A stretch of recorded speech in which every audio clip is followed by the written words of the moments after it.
Yeah, what's going on, boys and squirrels? Today we're going to be installing something that I needed to install for a while. It is this stainless steel heat shield. So there's a lot of different ones in the market. There's aluminum that is, you know, some people say aluminum is better for deflecting it. I think the stainless steel will absorb the heat. I might be wrong about that, but either way, I picked this out, not so much for function, but because it looks really pretty. But it will also help a little bit.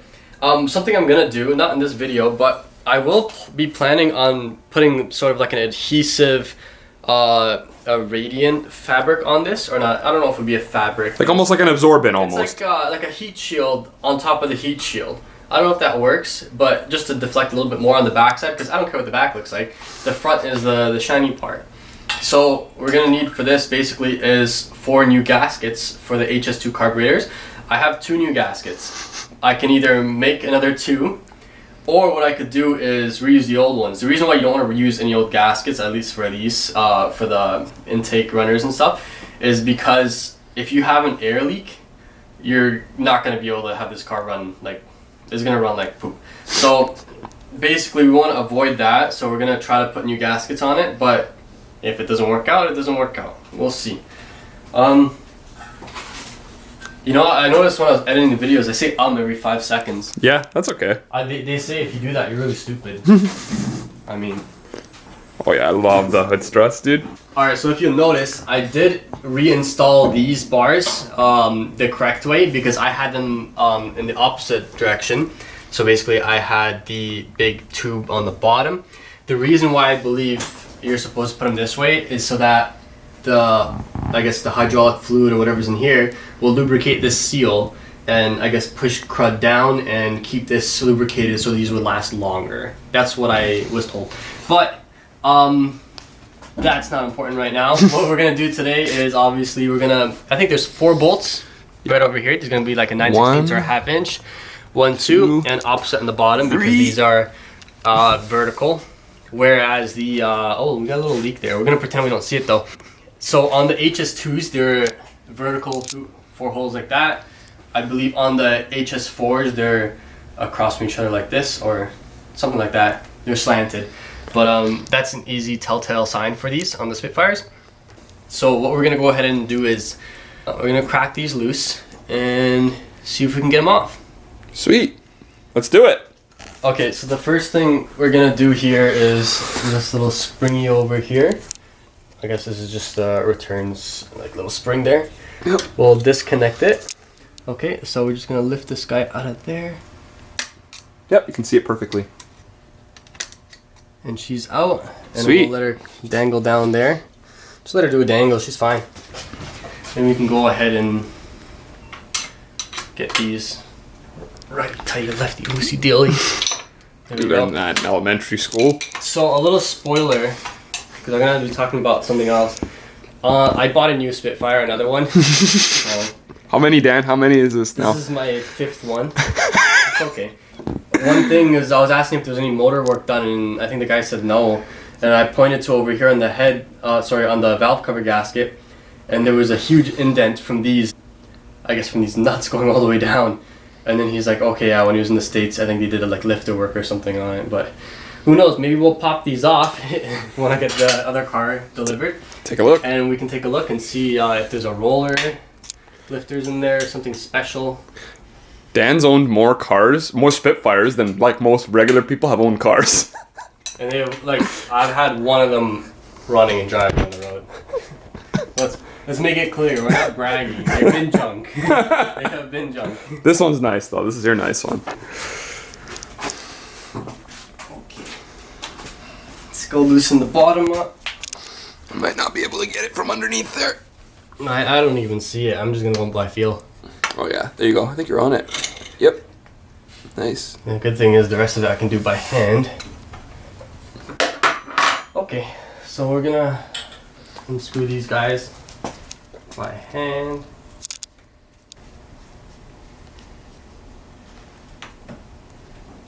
Should be able to pop these guys off now. There we go.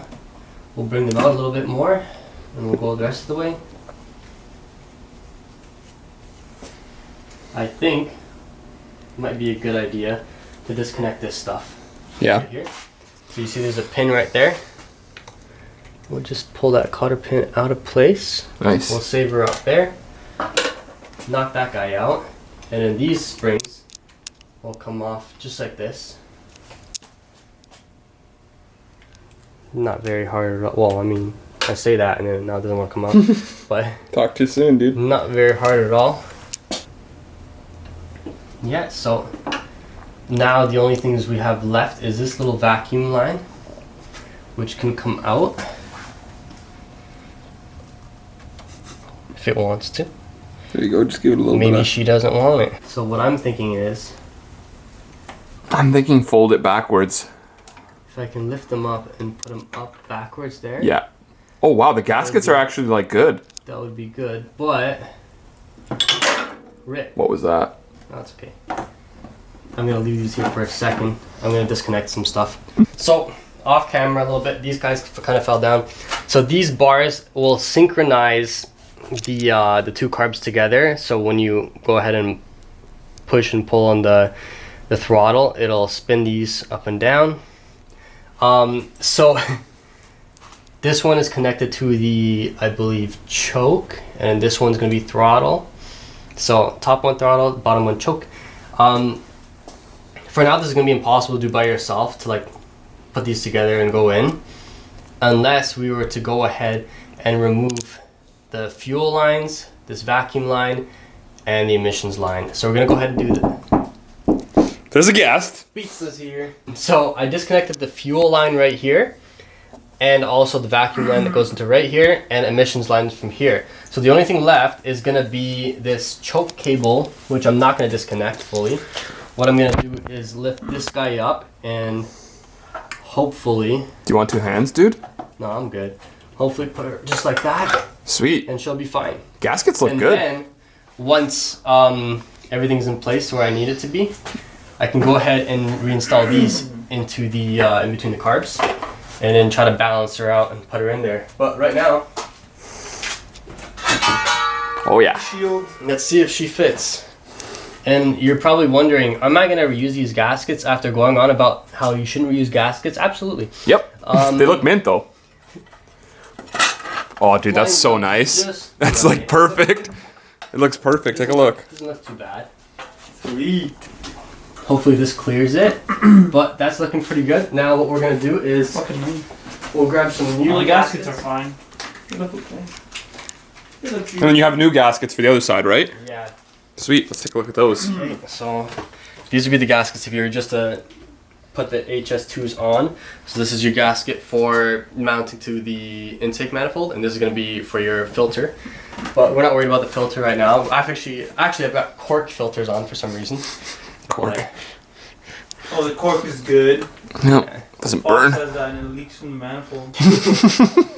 it's okay because this is outside. If it leaks from the filter, it That's doesn't true. matter. It's not going to change the running. Maybe just some sand and dirt gets inside. That's okay. Okay, so that while that's in place, we can go ahead and figure out how to put these guys back in. Yeah, Nick So has a what little I'm bit. gonna do is I'm gonna rotate her like this.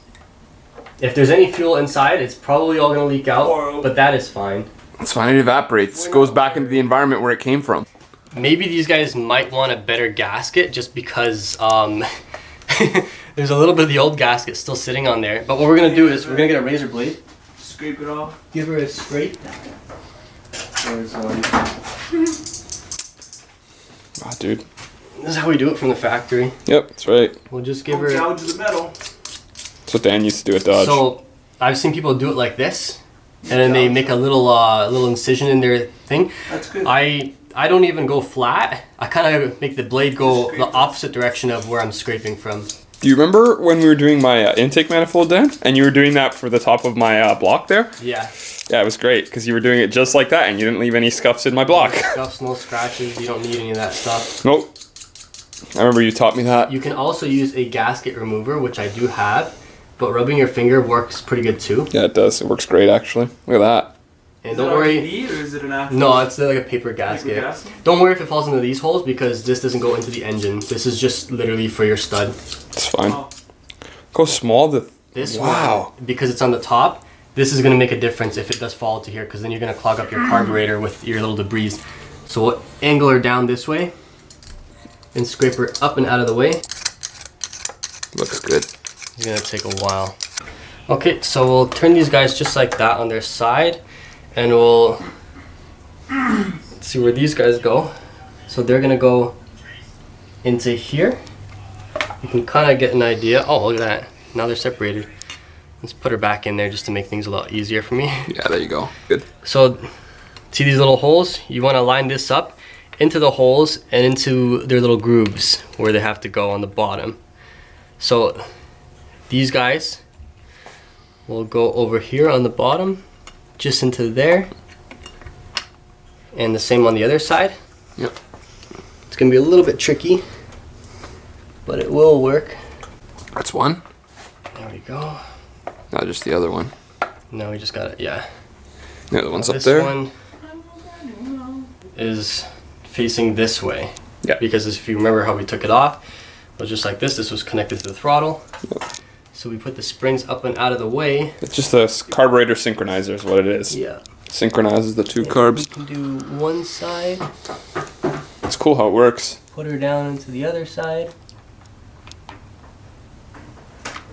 It's all mechanical too. And get her all nice and even. And then knock this fuel guy out of the way. And we should be able to... Oh, she fell out. Did she? Yeah, she The did. bottom one fell out. So what we're going to do is... And now the top one fell out. It's a little tricky. Yeah, it is. It's not easy to do for sure. Even with two people, it's hard. Oh, come on. You can do it. There you go. One's in place. And this one is also now in place. Okay, now just squeeze it tight, yeah. Keep her nice and tight. All the fuel is going to leak out now. That's okay. Hey, And that nice. should hold it in place. Okay, so obviously keep in mind, I know everyone's going to be like, oh, why did you reuse the gaskets? It's not going to work.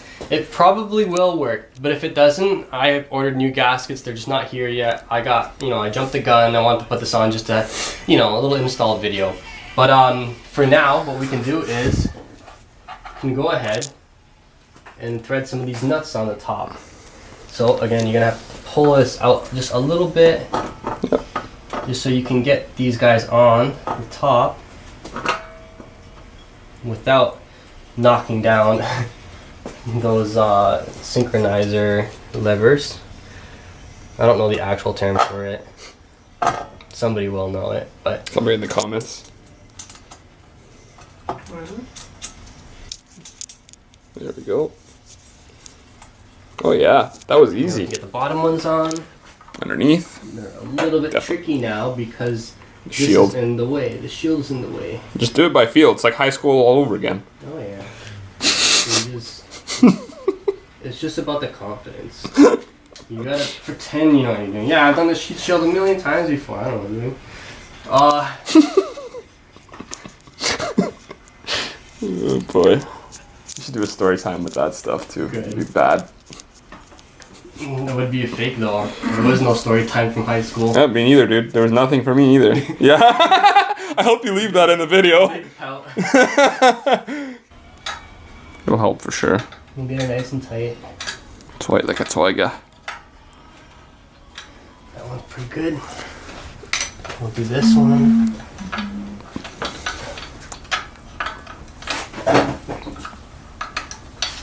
Oh yeah, good for the windshield. This guy you can hook her around like that. And then you can bring her in to the top. It's a nice little tool you got there. Thank you. That's one. There we go. The second one up there. You really don't even need the tool, but No. Makes it a little bit easier for she you. went and slid out from the bottom. So we're gonna... I wish I could get an angle on that, but It's okay. They're just hooked up like that. Just from there. Hopefully you got this one. yeah, I did. So yeah. Very, So very this good one idea. You can wanna get that angle. Yep. It's a little bit dark, but Possibly. there we go. That guy's hooked up there. And then Now this one you wanna hook into right there. Just like that. She's good. And then I think That's it. that's it. Now we just give her a little bit of a cleaning. Mm-hmm. You know, let me get one of these rags up. And we'll just give her a little wipe down. Yeah, see, it works. We'll do a better job of it after. Clean those boys up. Nice. So this side with the degreaser on it, we'll get all the shiny parts that we need, and then we'll go flip the towel over, and she'll dry her off a little bit, polish and give her that nice shine we like. It's like a mirror. So that's nice and shiny, and this is shiny, so I can see the back of my yeah, now you can see the back carbs, of your car. even though I need to clean them. Yeah, I should give them a wipe actually. You can That's see good. how But dirty, now you can see how dirty they are from the. Yeah. Well, the back. that's pretty good. Now what this is going to do is obviously it's going to help me deflect the heat off of the bowls here in the carb. And when I'm at idle, it'll be a little bit more tolerable. I wouldn't have to manually rev it all the time. But yeah, the next video I guess is going to be either showing off the new Spitfire or putting on an electric fan kit on this. Alright, take care, come here boys.